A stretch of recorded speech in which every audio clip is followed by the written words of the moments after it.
Firstly, a quick update on the Odroid project, for which the last of the 3D printed fascias have been fitted, and the 4 computers are now completed, making the whole assembly very tidy.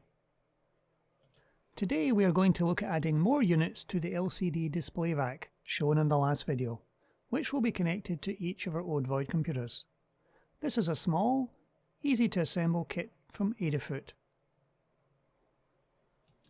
There is space in our maker beam frame for another 3 of these displays. The display and its backpack comes in a small, well-padded bag and needs only minimal assembly, with a small bit of soldering.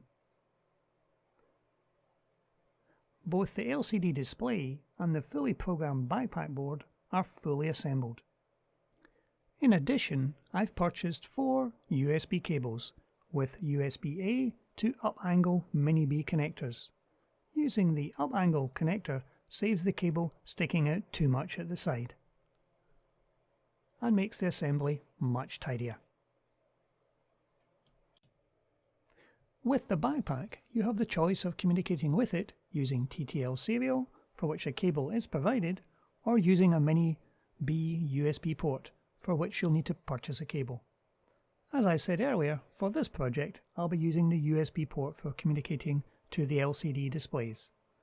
There are only 3 parts to the kit: the header strip, used to connect to 2 boards, the LCD display, and the backpack board, which comes fully programmed. As shown in the last video, connecting the backpack to the LCD display is achieved using the provided header, which should be soldered into the LCD display first and then into the backpack. Instructions for assembly are covered well on the Adafruit website, for which I'll put the links in the description below. While the soldering only involves 2 rows of pins, it's always an advantage to have something to firmly hold the board on which you're working to save ruining the project. Programming the USB port is very straightforward, and I've covered the coding in a video on my Power Basic for Beginners YouTube channel. The link should be above and in the description below. I'll also put the links in the description to where the LCD display and backpack can be purchased. That's it for today. Thank you for watching.